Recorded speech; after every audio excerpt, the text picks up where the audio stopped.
하는 말입니다. 세대를 불문하고 어린 아이로부터서 나이가 들어서 하나님 나라에 가는 그 순간까지 모든 사람을 기쁘게 할 수 있는 단어는 무엇일까요? 바로 그것은 감사입니다. 오늘 여러분 옆에 계신 분들에게 감사합니다 인사 한번 하겠습니다. 감사합니다. 여러분, 인간이 이 언어를 습득할 때에 어린아이가 10살이 되면 대략 6,000개의 단어를 알게 된다고 합니다. 그 중에서 여러분, 이 어린아이가 부모님을 가장 기쁘시게 할 수 있는 말은 어떤 말일까요? 감사합니다라는 말이에요.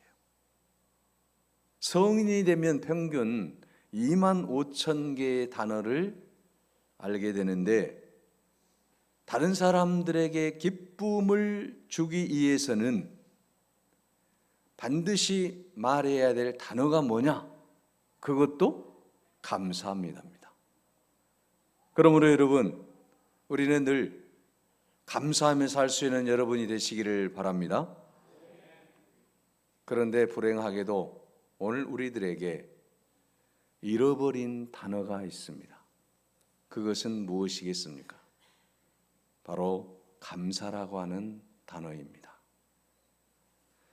여러분, 왜 우리가 감사라고 하는 이 아름다운 단어를 잃어버렸을까요? 그것은 우리의 욕심 때문이고 우리의 교만 때문이고 우리 안에 있는 불평 때문이라고 하는 것입니다. 감사라고 하는 것은 사소하고 일상적이고 평범한 삶에서 믿음의 눈으로 캐내는 보화와 같은 것입니다. 그러므로 여러분, 감사하는 사람은 행복할 줄로 믿습니다. 감사하는 사람은 은혜가 넘칠 줄로 믿습니다. 감사하는 사람은 하나님이 영광 받으실 줄로 믿습니다. 여러분, 하박국 3장 17절을 보십시오. 비록 무화과 나무가 무성치 못하며 포도나무에 열매가 없으며 감람나무에 소출이 없으며 밭에 식물이 없으며 우리의 양이 없으며 애양간에 소가 없을지라도, 모든 것이 없을지라도 누구로 인하여 기뻐합니까? 누구로 인하여 감사합니까? 나를 구원하신 하나님으로 인하여 기뻐하리로다 라고 말씀하고 있습니다. 여러분, 무화과 나무에 열매가 없습니다. 포도나무에도 열매가 없습니다. 감람나무에도 열매가 없습니다. 밭에도 식물이 하나도 없어요. 우리에는 양이 없고 애양간에는 소가 없어요. 자, 이 말은 무슨 말씀입니까? 생존에 필요한 최소한의 양식조차도 없다는 이야기 아닙니까? 이러한 우울한 상황 속에서도 하박국은 하나님께 감사했다라고 하는 것입니다. 여러분, 여러분의 삶 속에서 아무것도 없는데 감사할 수 있습니까? 내게 있어야 될 것들이 없을 때에 과연 우리가 감사할 수 있겠습니까? 그러나 하박국은 어떠한 인생 가운데에서도 내가 세상에 태어난 것만으로도 감사했다라고 하는 것입니다. 우울한 상황 속에서도, 괴로운 상황 속에서도, 소출이 없는 상황 속에서도 감사했다라고 하는 것입니다. 그러므로 오늘 우리도 성공만이 아니라 실패에도 감사할 수 있기를 바랍니다. 희망만이 아니라 절망에도 감사할 수 있기를 바랍니다. 가진 것이 없어도 여러분 감사할 수 있기를 바랍니다. 감사는 풍족할 때만 감사하는 것이 아니라 여러분, 모든 것이 나에게 없을지라도, 부족할지라도 우리가 하나님 앞에 감사해야 되는 줄로 믿습니다. 이것이 바로 하박국의 기도요, 오늘 우리들의 기도가 되고 우리들의 감사가 되어야 된다라고 하는 것입니다.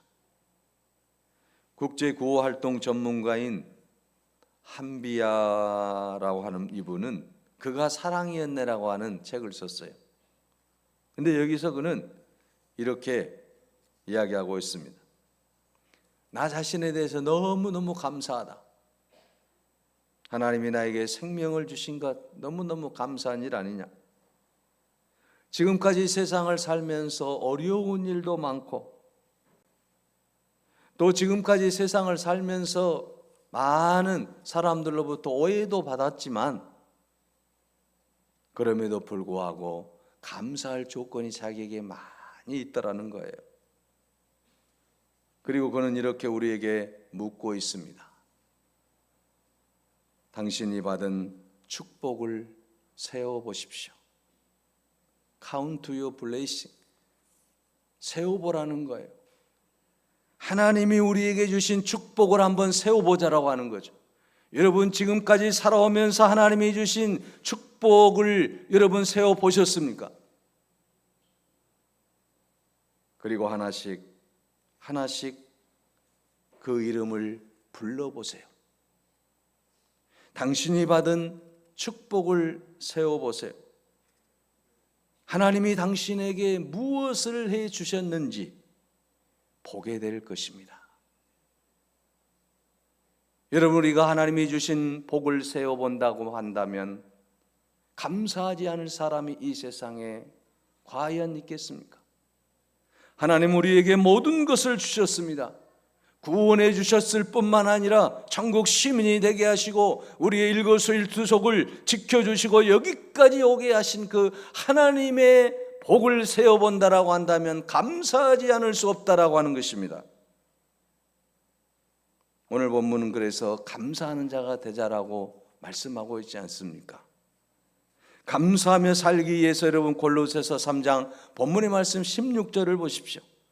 그리스도의 말씀이 너희 속에 풍성히 거하여 모든 지혜로 피차 가르치며 권면하고 시와 찬송과 신령한 노래를 부르며 감사하는 마음으로 하나님을 찬양하라고 했습니다. 15절, 16절, 17절 오늘 본문의 말씀에는 계속해서 감사하라, 감사하라, 감사하라고 말씀하고 있습니다. 이 말씀은 우리들이 환경을 초월해서 감사할 수 있어야 된다는 것입니다. 여러분 환경을 초월해서 감사할 수 있는 비결은 무엇입니까? 바로 그것은 하나님의 말씀 안에 우리가 풍성히 거할 때에 감사가 나오고 찬양이 나오고 기쁨이 나온다라고 하는 거죠. 하나님의 말씀 속에 우리가 풍성히 거하기 위해서는 어떻게 해야 되겠습니까? 에베소서 5장 18절에 사도 바울은 성령 충만을 받으라고 했습니다. 하나님의 말씀에 우리가 거하고 하나님의 말씀에 따라 살기 위해서는 내 안에 성령이 충만할 때에 우리는 하나님의 말씀대로 살 수 있다라고 하는 것입니다. 우리가 어려운 삶 속에서도 찬양하고 감사할 수 있는 이유는 바로 말씀 안에 거하며 우리가 성령 충만할 때이지 않겠습니까? 우리의 가슴 속에 진리의 말씀이 가득 채워져 있으면 우리는 두려워하지 않는 것입니다. 성령의 능력으로 충만하면 낙심하지 않습니다. 내게 능력 주시는 자 안에서 내가 모든 것을 할 수 있느니라. 빌립보서 4장 13절의 말씀처럼 그 말씀을 우리가 붙잡고 나아가는데 여러분 감사하지 않을 수 있겠습니까? 성령 충만하면 기쁨이 있습니다. 성령 충만하면 절제가 있습니다. 성령 충만하면 세상이 줄 수 없는 기쁨이 내 안에 가득하게 되는 것입니다. 성령 충만하면 성령의 열매가 맺혀지기 시작합니다. 자기 중심으로 살지 않는다는 것입니다. 항상 모든 사람을 사랑하며 살 수밖에 없는 거예요. 자기 중심으로 사는 사람은 항상 배고픈 사람처럼 원망과 불평이 그치지 않는다는 것입니다. 그래서 시인 박노해 씨는 나쁜 사람을 나뿐인 사람이다라고 이야기를 하고 있습니다. 여러분, 성령 충만하지 아니하면 나뿐인 사람이 될 수밖에 없어요. 그래서 그 사람은 나쁜 사람이 될 수밖에 없어요. 나뿐인 사람, 이웃이 없어요. 하나님의 사랑을 깨닫지를 못하는 거예요. 자기 중심으로 살기 때문에 언제나 항상 배고픈 사람처럼 올망과 불평이 쏟아질 수밖에 없다는 것입니다. 성령 충만한 사람이 되면 그때부터 우리는 이 세상의 환경의 지배를 받지 않습니다. 그래서 항상 감사할 수 있는 것입니다. 항상 기뻐할 수 있는 것입니다.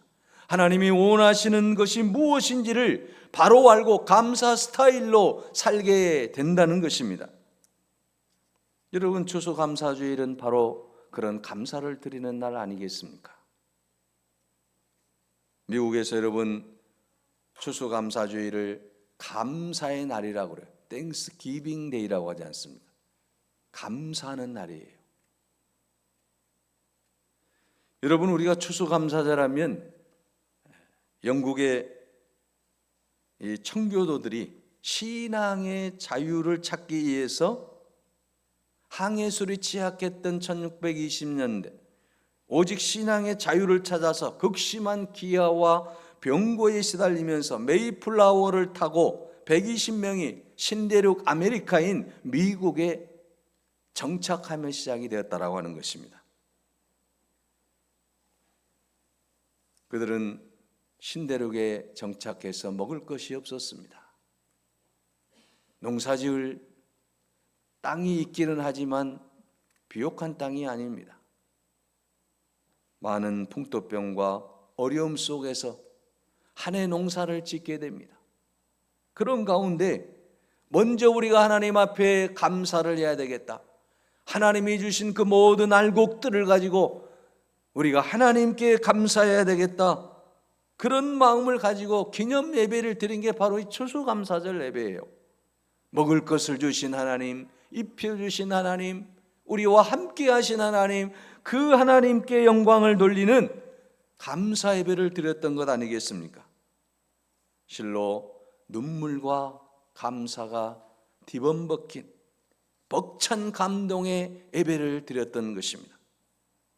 이들이 드렸던 이 추수감사절의 벅찬 이 환희는 단순히 한 나라의 건국 일화나 한 해의 추수감사절에 그치는 것이 아니라 인류의 가슴 속에 진한 감동을 계속해서 불러일으켰다라고 하는 것입니다.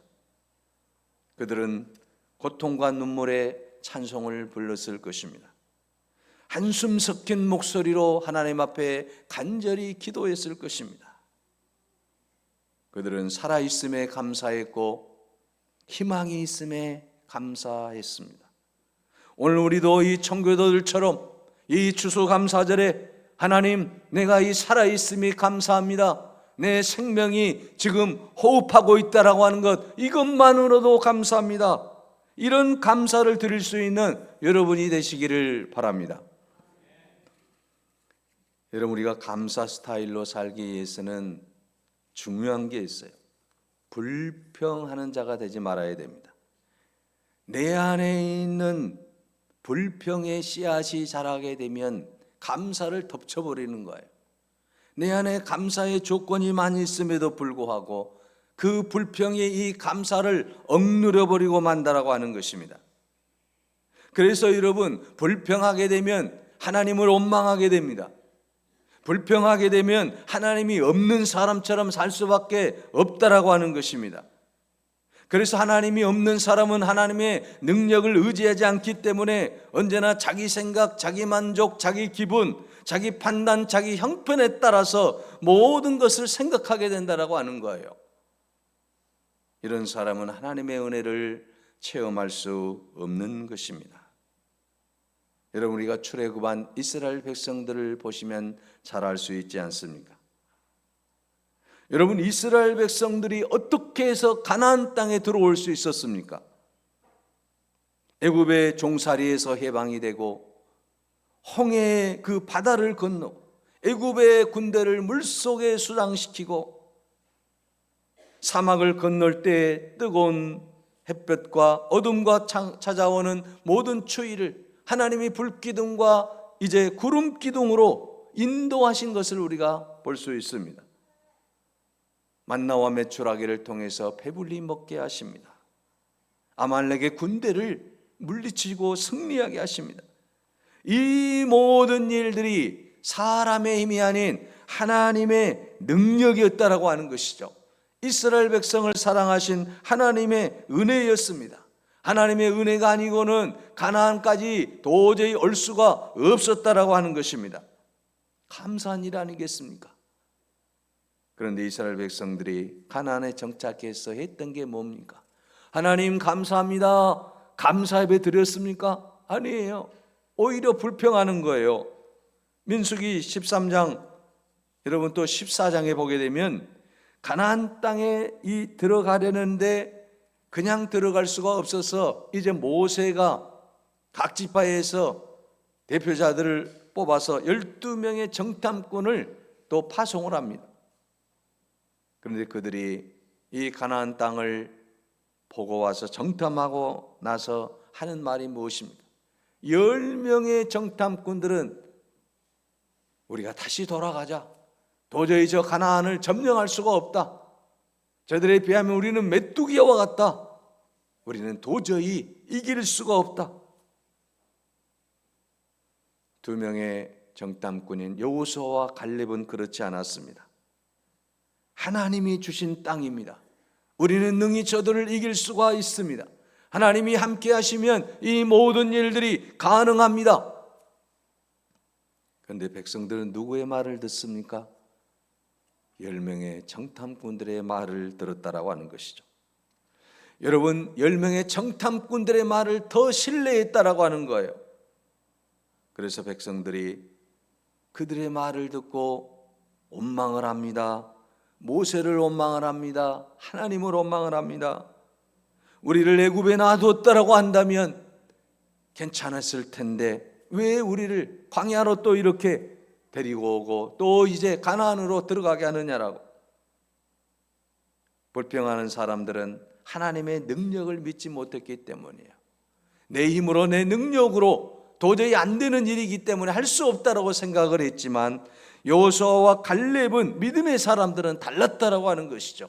하나님이 여기까지 인도하셨으니 또 하나님이 인도하실 것을 확신했다라고 하는 것입니다. 이처럼 믿음으로 나아갈 때 가나안을 정복하게 되었다라고 하는 사실입니다. 사랑하는 여러분, 오늘 우리가 이 땅에 살아가면서 감사하기 위해서는 내 안에 있는 모든 불평적인 생각들, 환경들을 다 이제는 벗어나야 될 줄로 믿습니다. 미국 미주리주에서 목회하는 일보렌 목사님이 계시는데 이분은 인간이 겪는 모든 불행의 뿌리에는 불평이 있다는 사실을 발견했어요.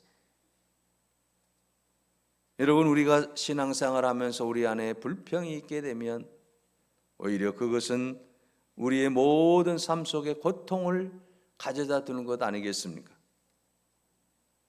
불평을 없앨 수만 있다고 한다면 참으로 좋은 일 아니겠습니까? 그래서 그는 불평이라고 하는 것은 하루아침에 고쳐지지 않기 때문에 이 불평의 습관을 없애는 방법은 무엇이 있을까 고민하다가 그가 심호하는 교회에서 불평 없는 세상 만들기 운동을 전개했습니다. 모든 성도들에게 불평을 하지 맙시다. 불평 운동을 전개했어요. 그래서 보라색 밴드를 오른쪽에 채워주고 만약에 혹시 나도 모르게 불평이 나오면 이 밴드를 왼쪽에 또 채우는 거예요. 왼쪽에 차고 있는데 또 내 안에 무의식 중에 불평이 나와요. 그러면 또 오른쪽으로 하는 거예요. 21일간을 하게 하는 거예요. 내 안에 있는 불평의 쓴뿌리들이 점점 이제 캐내지게 되고 그리고 불평이 점점 사라지더라고 하는 거죠. 그래서 이 불평 제로 운동을 전개했어요. 오늘 우리 그리스도인들이 감사하며 살아야 되는데 우리 안에 불평이 있으면 그 감사의 아름다운 단어가 우리 안에서 사라진다라고 하는 거예요. 그래서 여러분, 우리는 언제든지 늘 내 안에 감사가 넘쳐날 수 있도록 여러분, 불평이라고 하는 이 나쁜 단어는 완전히 없애야 될 줄로 믿습니다. 그래서 우리 모든 성도들이 추수감사절을 맞이해서 불평 대신에 칭찬을 하고 불만 대신에 감사하는 인생이 되어야 될 줄로 믿습니다. 오늘 우리의 영혼의 모습은 어떤 모습입니까? 여러분, 다른 사람들에게 영혼의 울림을 줄 수 있는 고고한 인격을 가지고 계십니까? 아니면 불만과 원망으로 우리 마음이 가득 차 있습니까? 원망과 불평은 마귀가 주는 것입니다. 마귀는 언제나 우리 마음밭에 원망과 불평의 가라지를 뿌려놓습니다. 그래서 우리의 영혼을 파괴시키기 시작하는 것입니다. 하나님과의 관계가 멀어지게 하는 가장 유일한 방법은 불평하게 하는 것입니다. 그러므로 여러분, 불평하지 마시기 바랍니다. 불평하는 사람은 여러분 무슨 일을 해도 불평할 수밖에 없어요. 왜 그렇습니까? 습관화가 되어 있기 때문이에요. 그 일이 좋든 그 일이 안 좋든 불평할 수밖에 없는 것은 내 안에 불평이라고 하는 씨앗이 자라서 습관화가 되어서 나도 모르게 계속해서 불평을 쏟아낼 수밖에 없다라고 하는 것입니다. 교회를 우리가 오래 다녔다라고 할지라도 자신의 경험과 생각만 의지하는 불신앙적인 사람은 불평할 수밖에 없고 감사할 수 없다는 것입니다. 그래서 매사에 불평할 수밖에 없는 것입니다. 그러면 우리가 어떻게 해야 되겠습니까? 불평을 제거해야 되지 않겠습니까? 내 안에 있는 불평의 쓴뿌리를 완전히 제거해야 돼요. 그렇지 않으면 우리는 평생 동안 불평하게 되고 감사의 삶을 살지 못하게 함으로 말미암아서 우리는 하나님 앞에 영광을 돌릴 수 없다라고 하는 거죠. 구원을 받는다라고 할지라도 부끄러운 구원을 받을 수밖에 없는 것 아니겠습니까? 오늘 본문의 말씀을 보십시오. 골로새서 3장 17절에 또 무엇을 하든지 말에나 일에나 다 주 예수의 이름으로 하고 그를 힘입어 하나님 아버지께 감사하라고 말씀하고 있습니다. 여러분, 오늘 우리가 하나님 앞에서 감사의 삶을 살기 위해서는 어떻게 해야 되겠습니까? 우리가 말을 할 때에도, 우리가 일을 할 때에도 누구의 이름으로 해야 됩니까? 예수 그리스도의 이름으로 말하고 예수 그리스도의 이름으로 일해야 돼요. 내 감정대로 말하는 것이 아닙니다. 내 생각대로 말하는 것이 아닙니다. 여러분, 내가 여러분 예수의 이름으로 일할 때 내 안에 기쁨이 넘쳐날 수밖에 없는 거 아니겠습니까? 교회 일도 예수의 이름으로 할 때에 은혜가 넘치는 거 아니겠습니까? 오늘 본문의 말씀에 분명히 말씀하고 있습니다. 너희가 무엇을 하든지 무슨 일을 하든지 주 예수의 이름으로 하라. 예수의 이름으로 힘을 얻으라는 거예요. 예수의 이름으로 모든 것을 하라는 겁니다. 예수의 이름으로 우리가 할 때 놀라운 역사가 일어나게 될 줄로 믿습니다. 왜 그렇습니까? 예수 그 이름은 능력의 이름이지 않습니까? 모든 것을 할 수 있는 능력의 이름이지 않습니까? 그 예수의 이름으로 우리가 일을 해야 되고 예수의 이름으로 우리가 말을 해야 된다라고 하는 것입니다.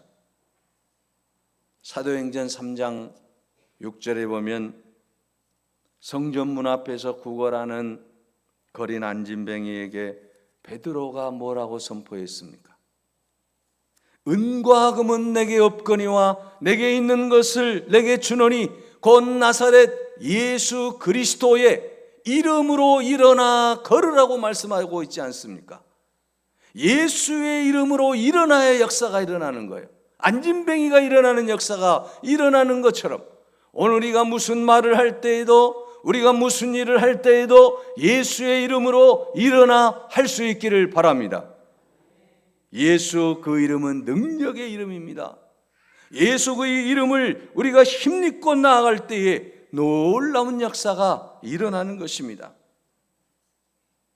여러분, 세상에는 돈으로 못하는 것이 많이 있습니다. 그러나 예수의 이름은 모든 것이 가능합니다. 예수 그리스도의 이름으로 우리가 모든 것을 할 수 있다라고 하는 거예요. 우리가 감사하며 살 수 있도록 우리에게 예수님은 평강의 복을 주셨다라고 15절에 말씀하고 있습니다. 우리가 이 세상에서 오직 주님의 은혜 안에 살 수 있도록 말씀 안에 살아갈 수 있는 말씀의 복도 주셨습니다. 이제는 우리가 예수의 이름으로 우리는 이 세상을 향하여 힘차게 나아가야 될 줄로 믿습니다. 예수 믿는 우리는 예수의 이름으로 나아가야 되지 않겠습니까? 그래서 시편 116편 12절에서 14절에 보면 여호와께서 내게 주신 은혜를 무엇으로 보답할꼬? 내가 구원의 잔을 들고 여호와의 이름을 부르며 여호와의 모든 백성 앞에서 나의 소원을 여호와께 갚으리로다 라고 말씀하고 있습니다. 하나님께서 내게 주신 은혜에 대해서 감사하고 있다라고 하는 거예요. 여호와께서 내게 주신 그 놀라운 은혜를 내가 무엇으로 보답할 수 있을까? 자신에게 주신 은혜를 잊지 않겠다라고 하는 거 아니겠습니까? 하나님께서 지금까지 내게 주신 모든 복을 세어볼 때에 감사하지 않을 수가 없어요. 그래서 하나님이 주신 그 은혜를 이제는 절대 망각하지 아니하고 하나님 영광을 위해서 살겠습니다. 하나님께서 내게 주신 그 모든 은혜를 내가 어떻게 하면 갚을 수가 있겠습니까? 그런 아름다운 마음으로 우리가 감사하며 살아야 될 줄로 믿습니다. 그래서 우리는 예수 믿는 사람들은 평생 감사하며 365일 매일매일 내 안에 감사가 넘쳐나야 됩니다. 누구 때문에 감사합니다. 목사님 때문에 감사합니다. 장로님 때문에 감사합니다. 집사님 때문에 감사합니다. 성도들 때문에 감사합니다. 우리는 이렇게 늘 교회 안에서 감사. 누구 때문에 불평하는 게 아니에요. 항상 우리는 감사를 드리는 거죠. 왜 그렇습니까? 내게 주신 은혜를 세어볼 때 너무 많은 은혜를 받았기 때문에. 그래서 이제는 나는 늘 감사하며 살겠습니다. 그런 아름다운 마음의 자세를 가지고 나아가야 될 줄로 믿습니다. 오늘 추수감사주의를 맞이해서 다시 한번 우리 안에 있는 불평의 쓴뿌리는 완전히 제거하고 감사하며 하나님 앞에 영광을 돌릴 수 있는 여러분이 되시기 바랍니다. 예수 그리스도의 이름으로 일어날 수 있기를 바랍니다. 하나님의 말씀이 우리 안에 풍성히 거할 수 있기를 바랍니다. 그래서 늘 우리 안에 평안이 넘치는 귀한 삶이 되시기를 간절히 바랍니다. 기도하겠습니다. 사랑의 하나님, 감사합니다. 추수감사주일 하나님 앞에 우리의 삶을 되돌아볼 때에 감사하지 못한 것 회개합니다. 불평했던 것 회개합니다. 온전히 감사하며 살게 하여 주옵소서.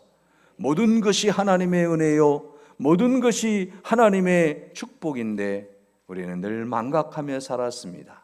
이제부터는 감사의 삶을 통해서 하나님의 영광만 드러내게 하옵소서. 예수 그리스도의 이름으로 기도하옵나이다. 아멘. 590장을 찬양하겠습니다.